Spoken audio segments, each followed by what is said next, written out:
You know, most people don't know they're in Babylon. Most people don't know they're in rebellion. Most people don't even know they're in the cube, the 666 flesh mind cube, because that's all they've known their whole life. They were born in it. And I would have still been in it. Well, not really, because I was asking God. I said, something ain't right. Something ain't right. And I said, Lord, I'm just going to sit here till I get an answer. Please, what's going on? And I can't even believe how different my perspective is in this life now. And I can see the agents. I can see the ones always trying to get information, always trying to project some kind of fake reality onto you and false identity and all that, because they don't understand you, because you're not from here. You're not like them. You're not like them. And they don't understand you. When you see this, when you see the other side, I'm talking about the Shekinah glory, it changes you. You're no longer from here. You no longer have the views that everybody else has. I don't care about basketball, football, Super Bowl. I don't care about your image. I don't care about your title. Is your heart right? I don't care how much money you got, how poor, pathetic you are. I don't care. Is your heart right? And it's really none of my business. But if you're trying to get in my world, I'm going to test your heart. I'm going to try the spirits. Most people think they're saved, but they sound like the world. Let me ask you a question. Saints and wannabe saints and fakers, and you got the world. Before you got saved, you're in the world. What'd you do? You went out there, you went bar hopping, drinking, smoking, partying, and you talked like the world, cursing and lying and acting like the world. Now what happens when you get saved? Stuff starts to go away. You're drinking. You don't need drinking anymore, because that was just why do they call them wine and spirits? Because it's a fake spirituality.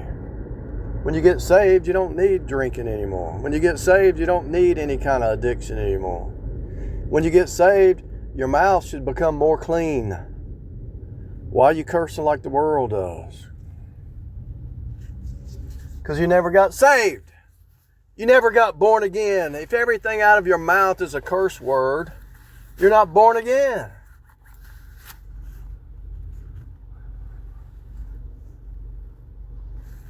You saw what happened at the cross. The disciples stood far off.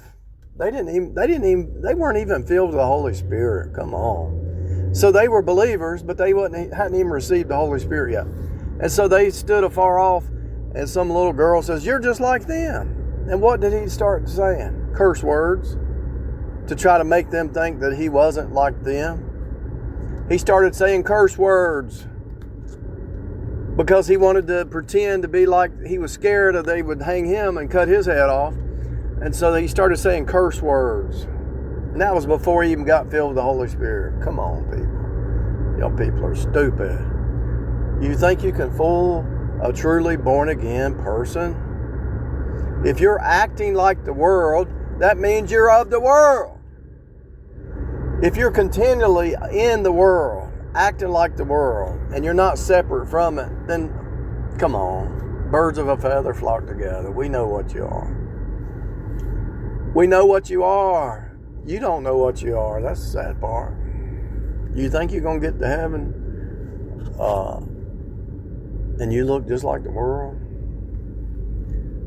Maybe on your deathbed, you get saved on your deathbed, but if you act and think and smell and taste and look and behave and talk like the world, then you're of the world. The worldlings talk like the worldlings. The worldlings talk like the worldlings.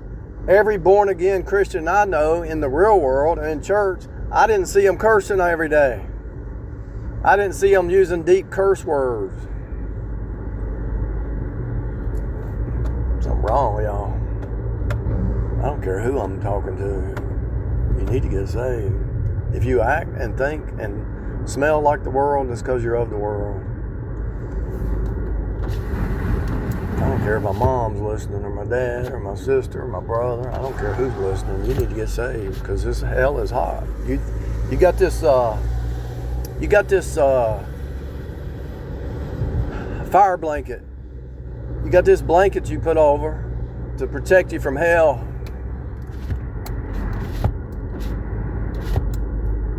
That you put on either a works base. When did you get saved? When did you get saved? What year? How old were you? How old were you when you got born again? How old were you? Was it 14? Was it 18? Was it 20? Was it 24? Was it 30? Was it 35? Was it 40? Notice I went above 14.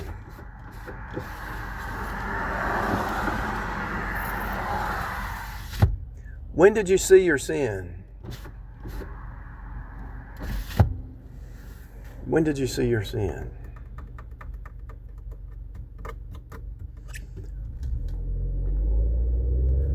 When did you see how wretched and awful and how bad you stink to the high heaven? When did you see how the stench out of your evil heart, how bad it stinks to God? When did you see that?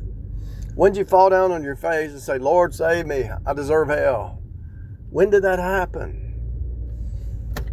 When did it happen?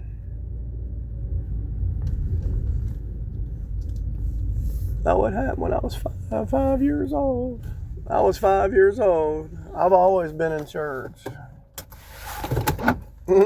But you know how funny that is to a born again?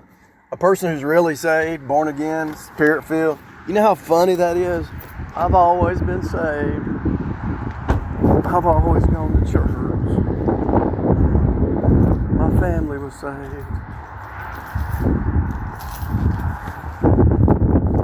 Believed. Oh, you've always believed? Really? That's such a